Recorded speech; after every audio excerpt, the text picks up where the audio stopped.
Um, would it be okay if you gave just a little bit of an overview of what breakcore is for anyone that might not know that style of music? Sure. So breakcore is a genre that kind of grew out of like the hardcore scene um, in Europe in the mid to late 90s, partly as a response to like there was like an increased like neo-Nazi presence in the I read hardcore about scene, which that. Yeah, breakcore, yeah, which breakcore was like had very anti-fascist sentiment, I guess, at its core, and also like kind of an anti-capitalist sentiment, which is cool. That's one of the things I like about it. And so it's based mostly around like really frantically, intricately chopped break beats. Um, it's like a pretty broad genre as far as like melodically or harmonically or like the kinds of samples that get used or the kinds of instrumentation. You know, there's everything from like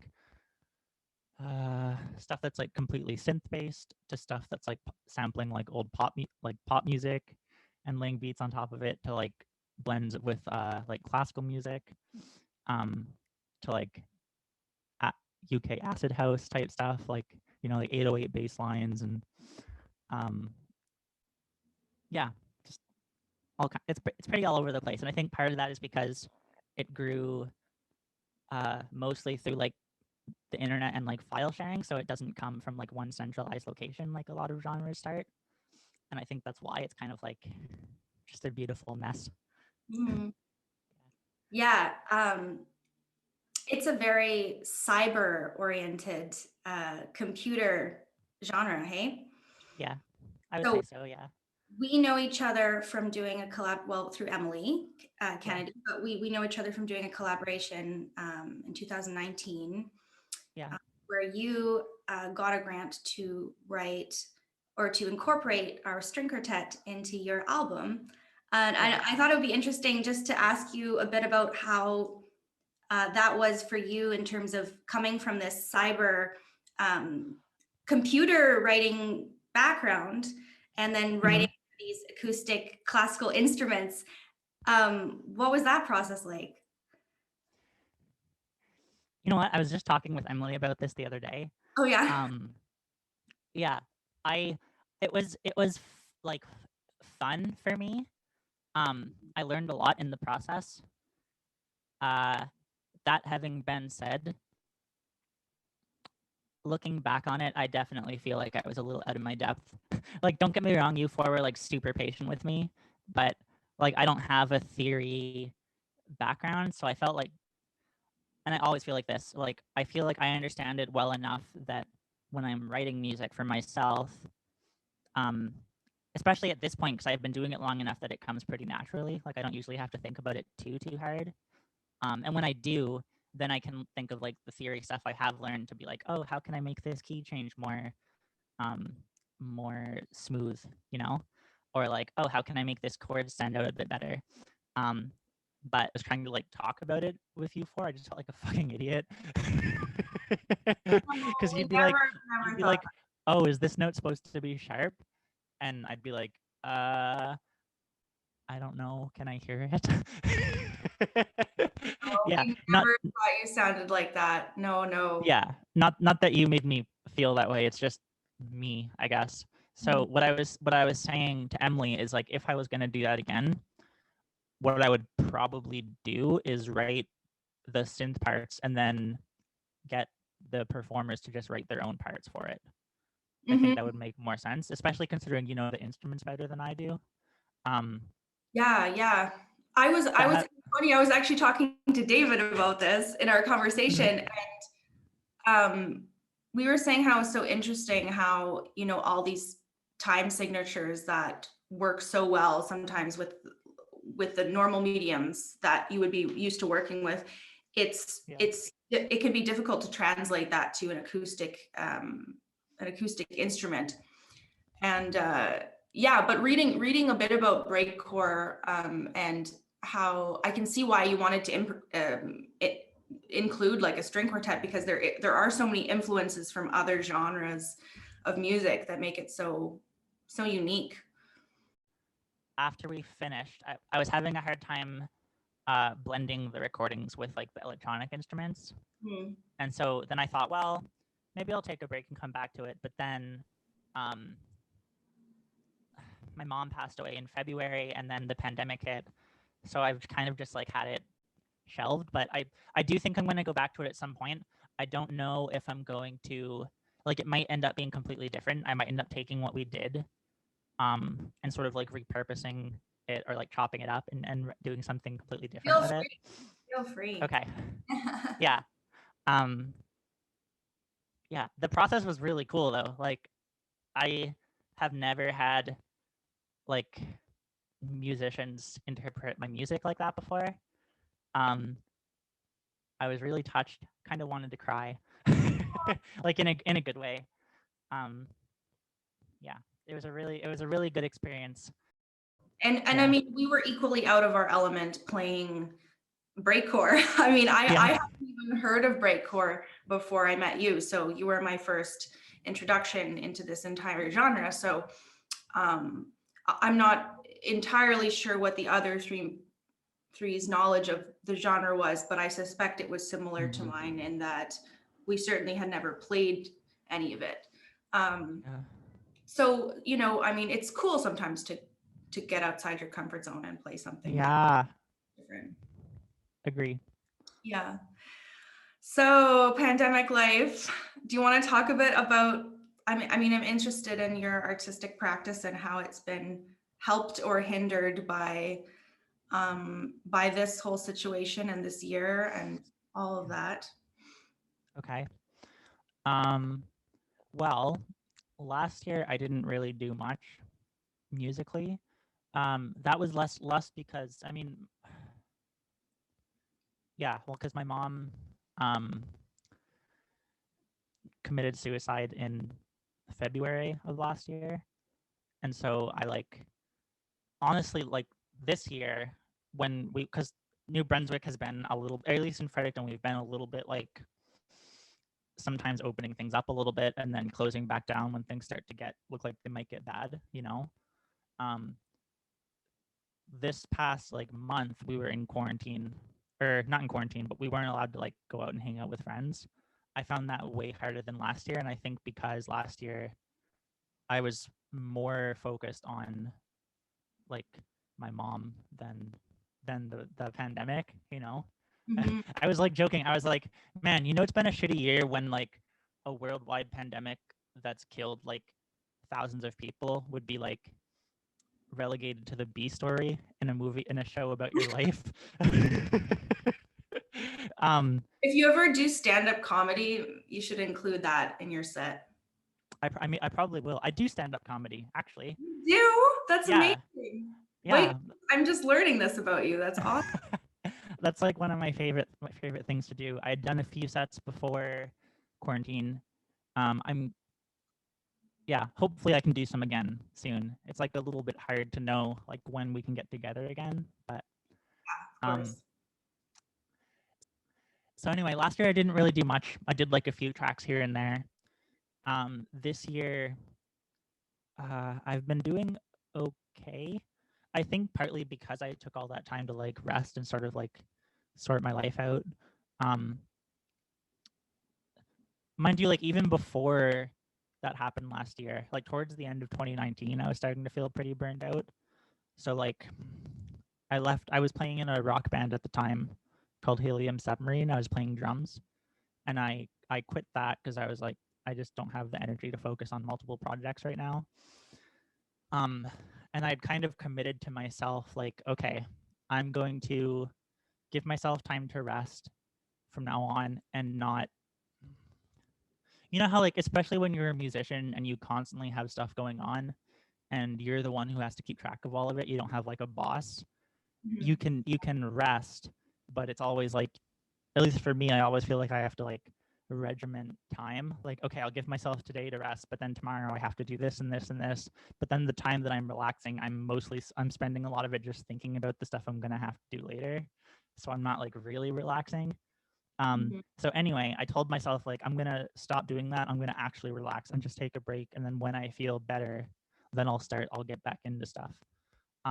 So I've been feeling a bit better lately. You know, this is super nerdy, but I I signed up to help out with this big like collaborative fan project for a game that I really like.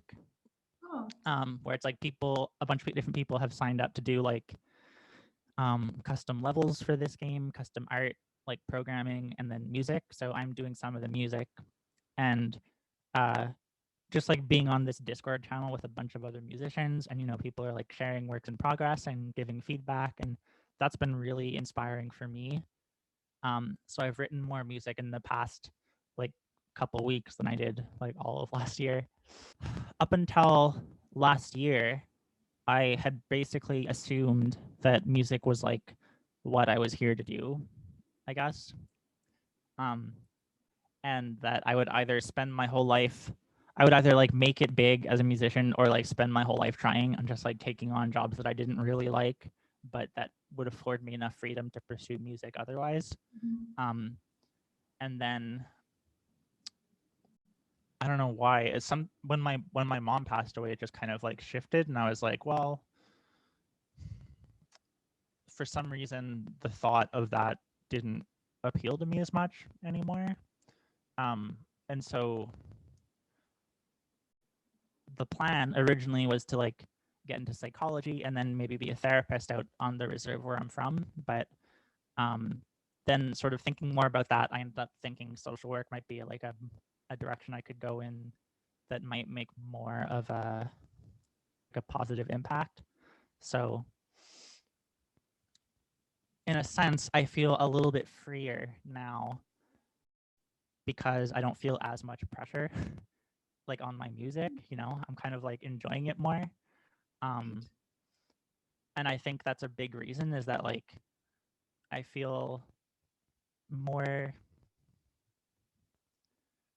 I feel like it's not maybe it wasn't meant to be like the thing that I devote my whole life to, like and I think that's okay. I don't think it has to be all or nothing, even though that's like usually how we talk about it. You're either like a serious musician and that's all you do, or you're like, I don't know, like an amateur or a hobbyist or something.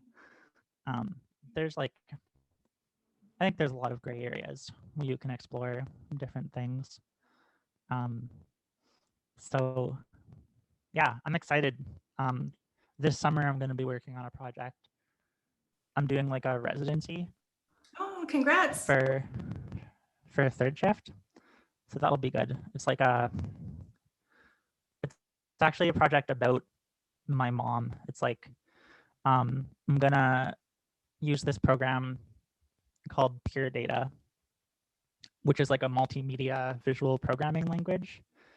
So I'm gonna use that to figure out how to convert like image files into music. Wow. Yeah, and then go through um, different photos of her or photos that she's taken and sort of like run them through this program to create this like procedurally generated piece of music. And then we're gonna invite other people to like submit photos or stories of people that they've loved that have passed away too, and sort of like make this big uh, generated piece. And then I'm hoping like COVID rules permitting to do like an installation where there'll be like the pictures and stories and maybe objects put within the room. People can go, and the main impetus behind it was like a friend of mine and I were talking, and I had said to her, like I really want to believe that my mom is still part of this world somehow, and she said, well, like not to be preachy, but she literally is if you think about how like matter and energy can't be created or destroyed, they can only be transformed. So that was kind of what got me thinking about like as like a pretty metaphor for that. It's like taking these things that are recognizably people and transforming it into something that hopefully is still beautiful but just doesn't look or sound like them at all. um, and then yeah, I think it'll be good also because like people don't usually have public space to talk about grief, so that might be good. I also think it's going to be pretty exhausting. Like I was talking to my friend who does more like performance art type stuff, And I was saying how like usually when I do music, it's like I'm like a few steps removed. You know, it's like there might be like a specific event in my life or emotion that I'm feeling that I put into the music, but then other people listening to it are like at a different time and a different place, and then their interpretation from it is like a few steps removed from me. So Mhm. it's like not as vulnerable. Um, whereas this is gonna be like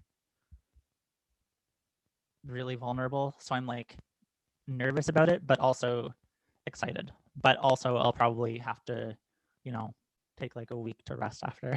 I was gonna say, yeah, Yeah. it seems like it would be very cathartic and very cleansing, but also you're confronting a lot of memories and emotions along the way in really head-on ways, but you're also kind of taking control by transforming them in ways that create, you know? So Yeah. yeah, that's a really awesome project. I'd love to see that when it's out. Thank you. All right. Yeah. Well, hopefully COVID permitting, you can come visit. If not, there might be a video or something. So Yeah, that'd be great. I'd love to come back to Fredericton, see Emily, see you. yeah. It's such a great town. I'm really Yeah. sorry to hear about your mom, Indigo. Yeah, must be so tough. Yeah.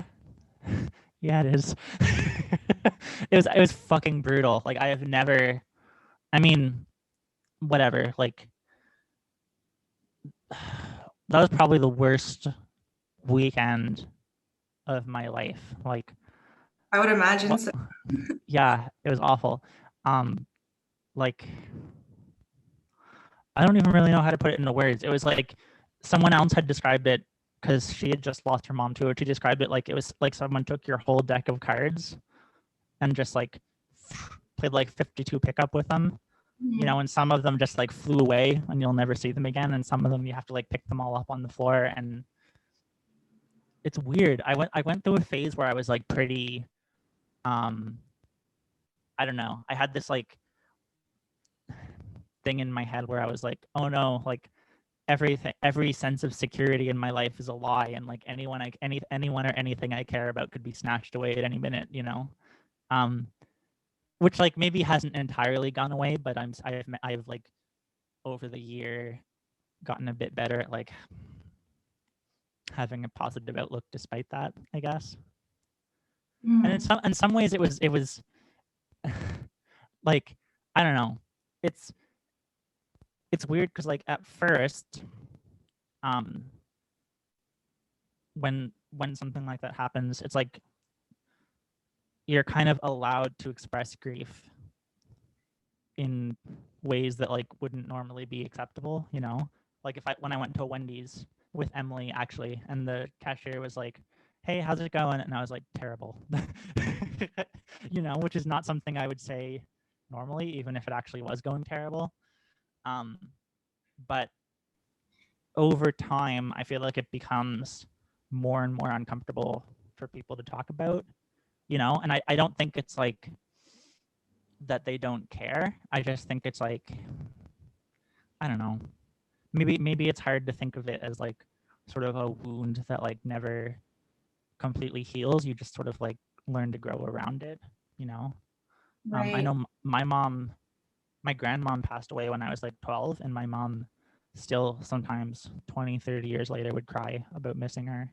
Mm. So it's not something that I expect to like ever completely get over, but you know, I think I'm doing okay. I mean, relatively speaking, like when I think about like all the things that I've learned in the past year, and how like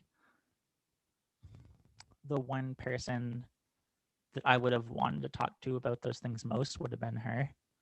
It almost like you wish like you could talk to her about losing her. Almost. Yeah, exactly. Because she was Yeah. usually the first person I'd talk to about any sort of like, um, I don't know, anytime I was having issues. Mind you, we argued a lot too. We had kind of like a strained relationship, but when we weren't arguing, she was like my best friend. So I don't know. I just, yeah.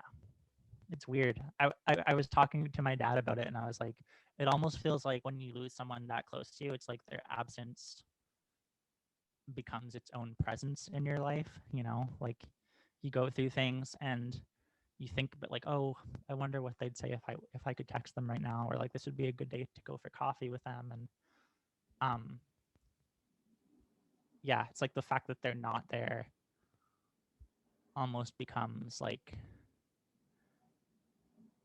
the negative of the presence they had in their life, in your life when they were alive. Like those those like posters you look at where like on one, if you look at it one way it's like two people, and if you look at it the other way it's like a vase. That's kind of what it feels like. Yeah, fucking sucks. Definitely don't. To anyone listening, my best advice would be don't have a mom who kills herself. That's another good one for your stand-up. Yeah, that's my best tip for surviving this pandemic, honestly.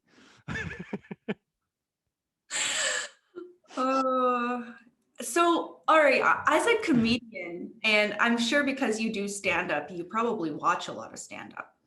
Do you feel like laughter is medicine? Like, has that helped you at all through this unbelievably dark time, or like trying to twist that dark humor, or like find humor in everyday things, or make jokes out of things? Like, has that been helpful for you at all?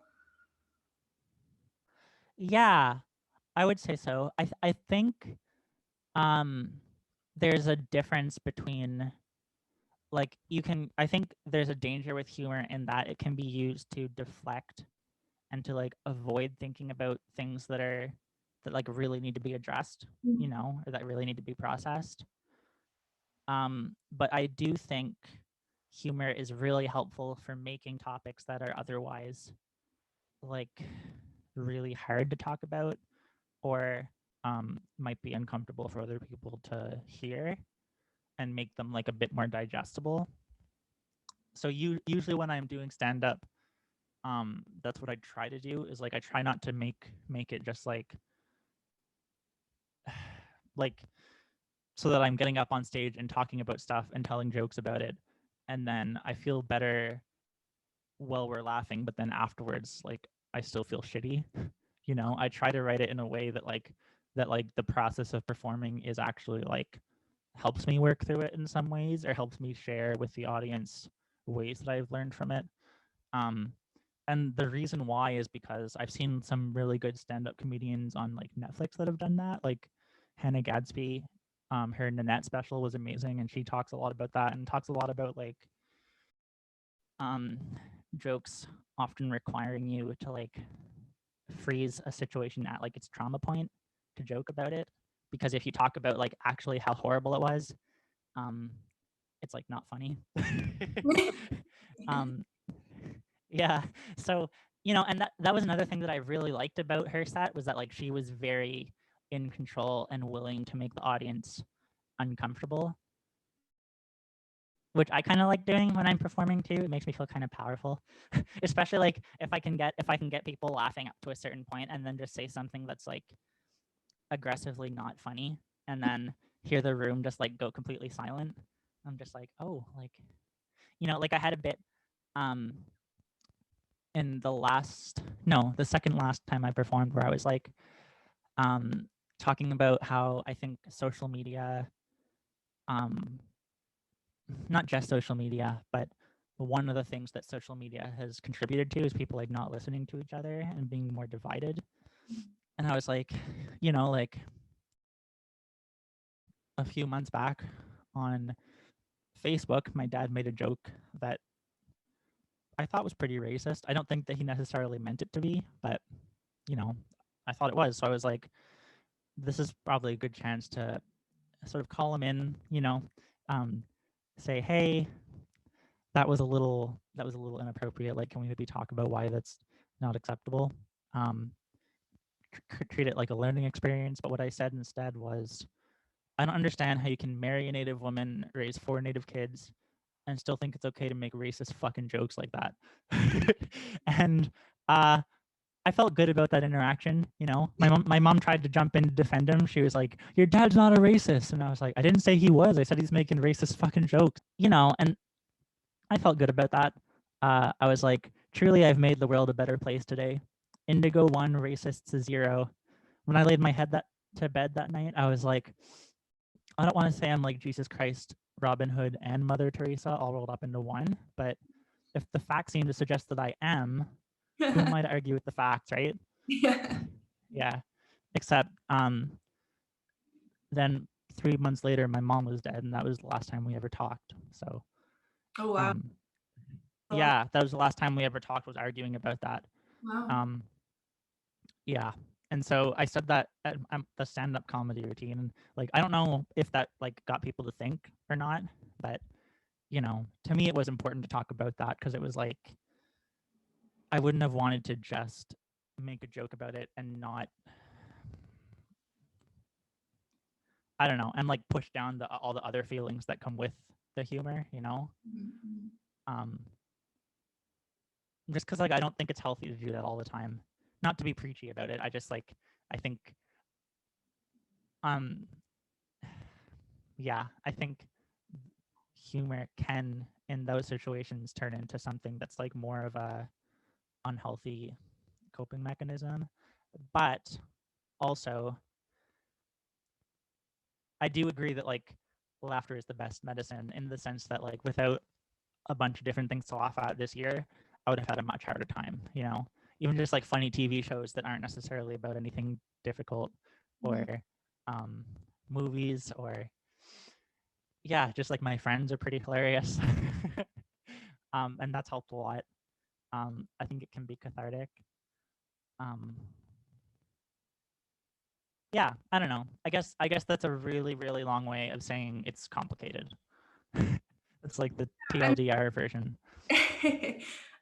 So many things are, and I hear you. Thank you for bringing up the point about how it can be an unhealthy coping mechanism, because we always hear laughter is medicine, and sometimes we don't question that. So that's a really good Yeah. point. And I think sometimes the thing about watching, silly TV shows and YouTube videos and all of that, like one thing I've realized through doing therapy, at least, is that sometimes, we're always quick to criticize ourselves for engaging in sort of escapist activities. And sometimes that's true. Sometimes we have to stop to really sit with the pain, and that's the true work. But sometimes we're also not ready to do that. And it's okay to use distraction sometimes as a coping mechanism. Like sometimes it's necessary. I've found, at least. I know it's probably not the same for everybody, but No, I totally agree. I think, yeah, sometimes you ain't ready, and sometimes you just need a break. Like it's exhausting to do work on yourself all the time. That was like one of the main things that I worked on with my therapist too in the past couple of years is like learning. Um, not that there's not things about myself that I don't want to work on or change, but learning to not be so hard on myself. You know, like my dad, for example, has always been very very good at this, where like he just does stuff and does not ever seem like he's like anxious about, oh, is this really the best thing I should be doing? You know, he's just like, nah, I'm gonna take a nap, or like, nah, I'm gonna go for a run, or I'm gonna watch TV, and it's never seemed to like be like an existential crisis for him the way it is for me, or the way that it was for my mom sometimes. So I've tried to like emulate him a bit more, you know, just being like, nope, I'm gonna relax just because that's what I need, and I'm not gonna worry about like, am I being productive enough, or is this like fading into some kind of like unhealthy coping mechanism, like. And my therapist has helped a lot with that, because sometimes I'll come to her with a problem, and 9 times out of 10 I'm being way harder on myself than the situation really calls for, you know? Um, and so a lot of the time I like hear her voice in my head in those situations where I'm like, well, Indigo, like chill out, like, yeah, like maybe this didn't go well, but you had good intentions, you know? Like I just and getting better at like listening to feelings that come up that are like inconvenient or unseemly, like anxiety or like jealousy, and being like, okay, but what is that actually telling me about my needs, right? But yeah, to get back to the point, I guess, about escapism, yeah, I think it's, there's everyone has to kind of decide for themselves, like how much is healthy, but um, I don't think it's necessarily a problem. Like, especially now, like my honest opinion is like this is such a difficult time that like this is not the time to be worried about whether you're like developing enough as a person.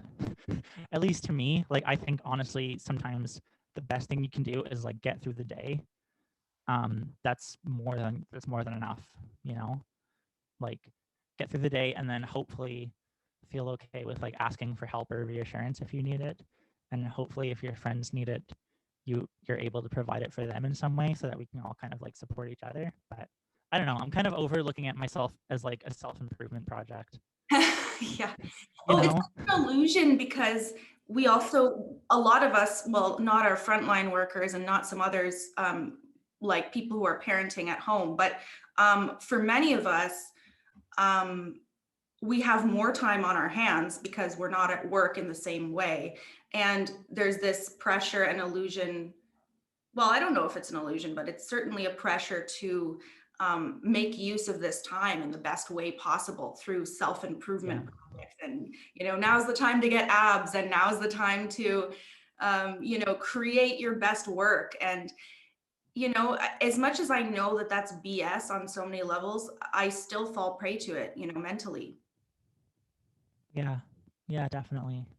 Capitalism especially expects us to focus on like productivity in terms of like what we're getting paid for, and to devalue other stuff. Like, I don't know, are you able to show up for your community when they need you? Are you able to show up for your friends, or like things like that, I think. Absolutely. Yeah, I think that you made a really good point actually, is that like different people thrive at different levels of stress, you Mhm. know? Like for me personally, I feel like maybe the reason why I got burned out is because like the amount of stress I was under. Like as much as I love music, I think the amount of stress that it is to be a self-employed musician is not the level that's like optimal for me.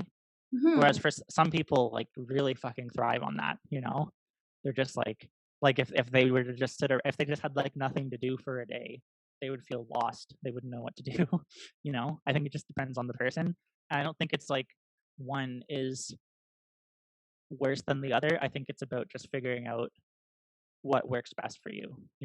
Totally. And I think like what that brings up for me is also it's really hard to know how somebody else feels. Like sometimes it's one of my biggest pet peeves when someone will sort of assume that they would react the same way to something. Yeah. When it's not always clear, you can compare the exact same situation happening to two different people, and one reacts one way and the other reacts a different way.